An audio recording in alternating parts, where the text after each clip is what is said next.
The Brian Ferentz era will come to an end following this season. With the son of Kirk looking for employment, the future of Hawkeye football hangs in the balance. From LA to Piscataway, all Big Ten all year long. This is Big Ten 10. This decision about Brian Ferentz's employment right now is really stage 2 in a 3-phase plan to establish a new vision and a new future for Iowa Hawkeye football. The previous athletic administration, whether they knew it or not, Gary Barta was really step 1.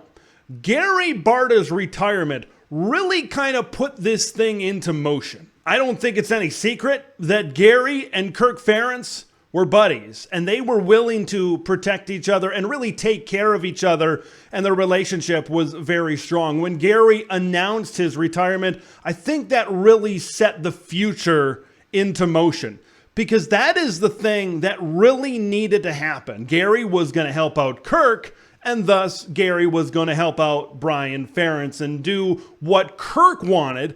And what Kirk wanted was for his son, Brian Ferentz, to be the offensive coordinator. So when Gary retired, it really shifted the balance of power. And now when interim athletic director Beth Goetz really came in, she saw things with a fresh viewpoint. Of course, step 2 in that 3-phase plan for the future of Iowa football was this week. Was the announcement that Brian Ferentz will not be back. It was an announcement that needed to be made. We all know, we've heard the jokes, we've all seen the stats, we've seen it all as it regards to Brian Ferentz. And the drive for 325, it was never going to hit the peak. It was never going to hit the mountaintop, especially with all the injuries that racked up this season for the Iowa Hawkeyes. This offense, is it worse than last season? It's certainly possible, and it has certainly not gone in the right direction. So make the move, establish your future, and try your best to win games 13-10 the rest of the year. All right, let's talk about Brian Ferentz. Let's talk about his performance. Let's talk about the Iowa offense. I think Brian was really halted by a lack of talent, especially at the quarterback position. I don't care what level of football you're playing, whether it's 20 years in the future or 20 years in the past or right here and right now, you need talent at the quarterback position. Plain and simple, Iowa has not had talent at the quarterback position since Menominee, Wisconsin native Nate Stanley departed the program. Spencer Petras, you had him for a few years. You had a hobbled up Cade McNamara, and then when he went out with an injury, you've seen Deacon Hill. For the most part, the last couple of seasons, it's been Spencer Petras or it's been Deacon Hill. You're not going to win a lot of games, and you're not going to have a lot of effective offense. And then you factor in kind of the old school approach that Kirk Ferentz and Brian Ferentz have had in this offense. It's just a mixture for what you've seen on the field.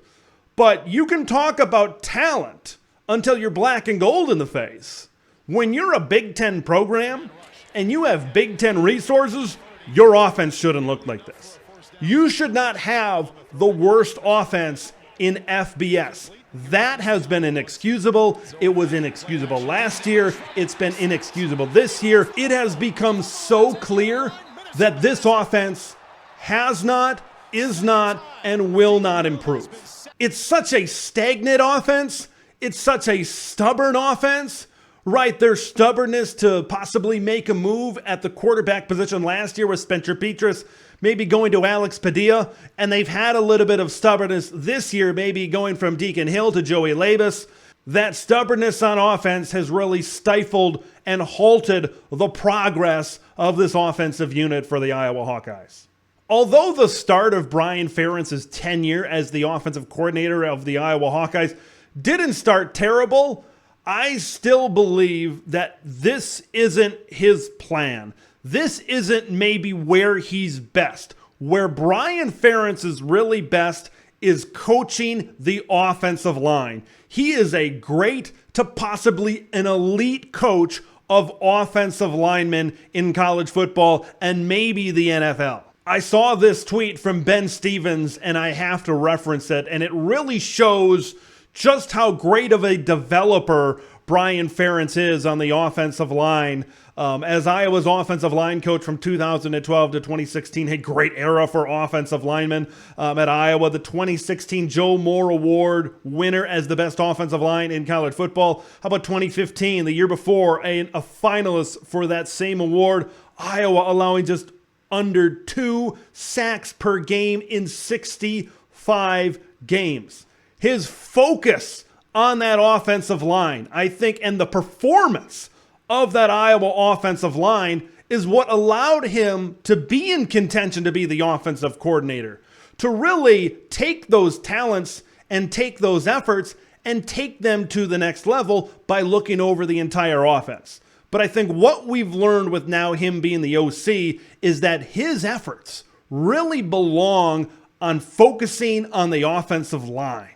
That's where he really excels, and that's where he can be a really, really great asset to wherever he ends up next. Brian's strength being coaching the offensive line might actually shine some light on the issues of the Iowa Hawkeyes the last 2 seasons. I mentioned the lack of talent at the quarterback position and maybe some of the other skill positions outside of tight end as well, but not being able to focus completely on the offensive line. As an offensive coordinator, you got play calling and so many other things that you've got to worry about, game planning and all that stuff. He's not able to focus in on what he's able to do best, and that's coach, recruit, and develop the offensive line. This is an offensive line for Iowa that has been a question mark the last 2 seasons, and maybe those things correlate. Maybe those things go together. Wherever he goes next, if he's able to completely focus on that O-line is probably going to improve a lot. Let's get back to that 3-phase plan for the future of Iowa football.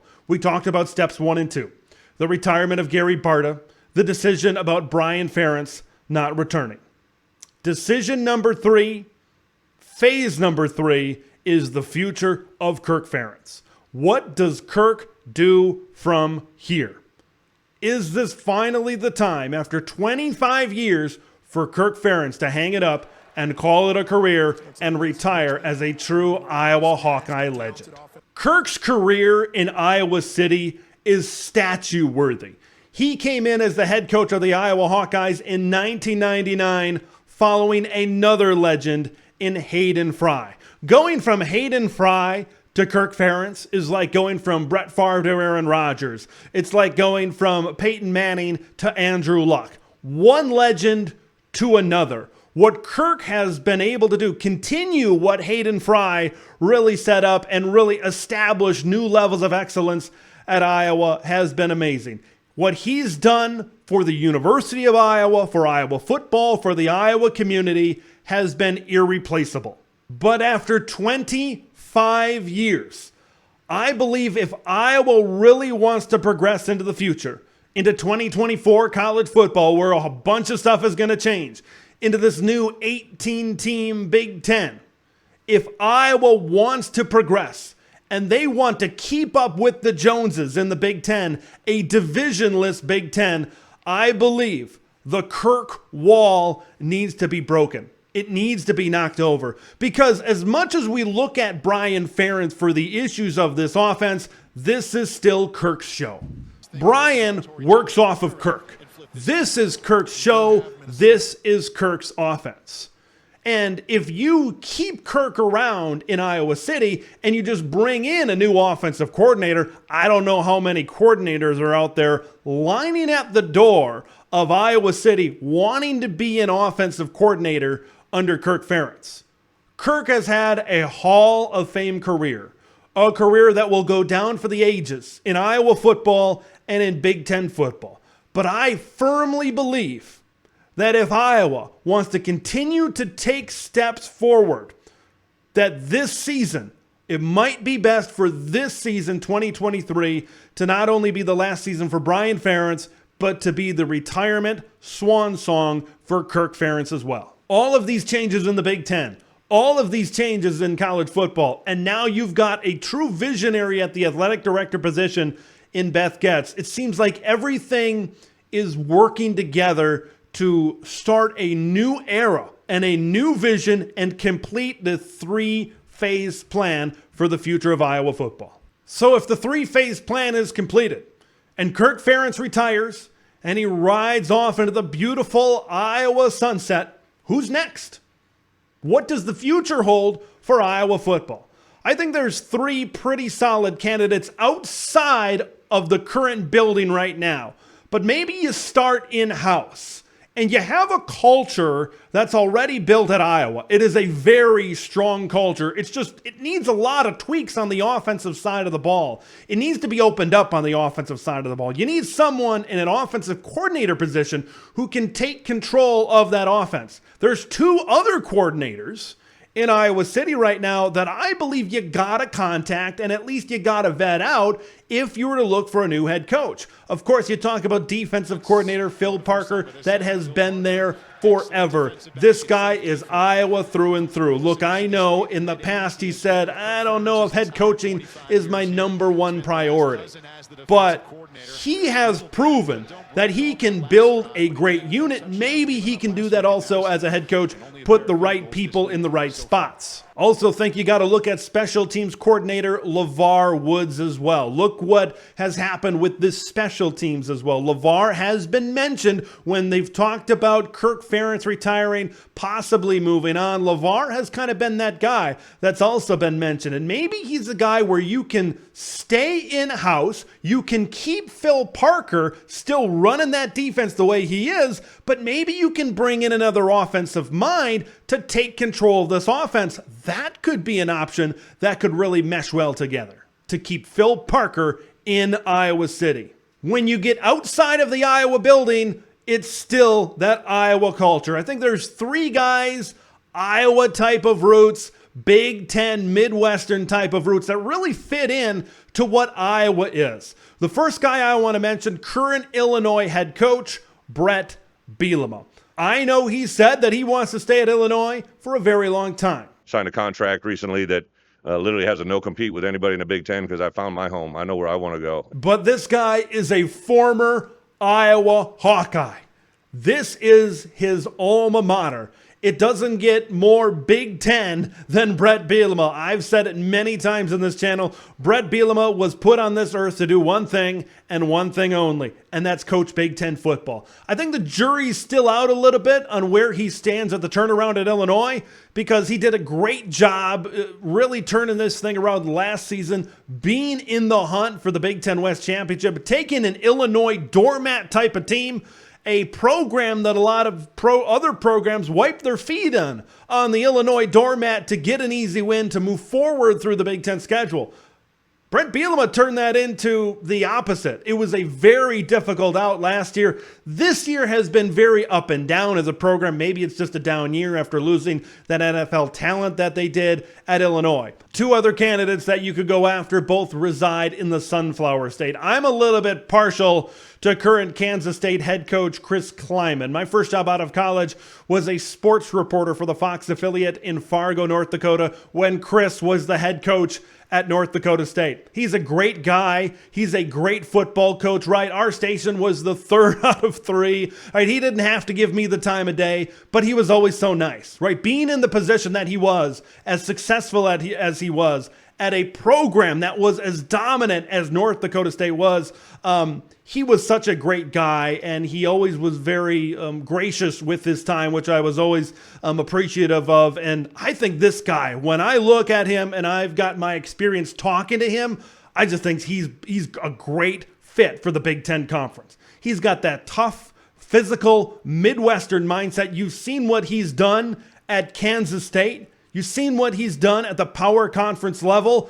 You throw him into a situation at Iowa, I don't think you're changing things culturally too much from what Iowa fans are used to. Chris Klieman, I believe, could be a really good fit in Iowa City.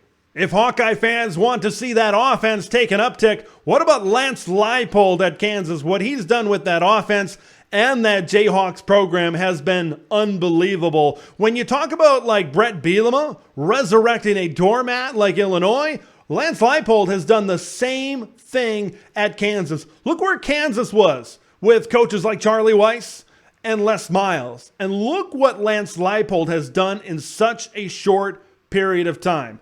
Of course, the Big Ten and the Big Ten roots connection, of course, that dominant dynasty, right? We talk about Chris Kleiman and the dominant dynasty at FCS with NDSU.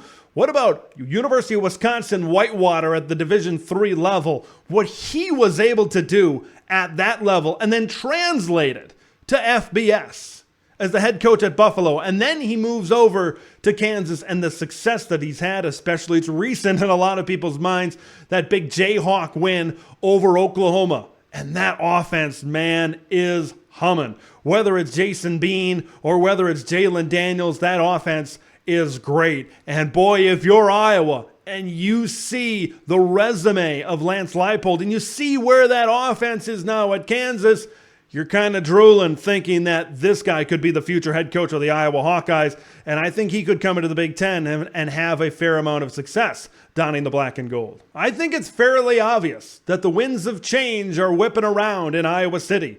It's just a matter of how much time it's going to take before this vision is going to become a reality that Beth Goetz is really starting to put into place. By the way, she needs to be the permanent athletic director at Iowa yesterday, 2 weeks ago, a month ago. I think she's doing a really great job. I want to kind of end this video on a quote that I saw from Hawkeye Insider today that I think is really reflects well on the current situation at Iowa. Now that they've made that move, they can focus forward to finish this season strong and look towards the future. No sense in counting points anymore. It's all in on trying to win the Big Ten West and figuring out the long-term plan in the weeks ahead. That's a great way to put it, and that's a great way to end it.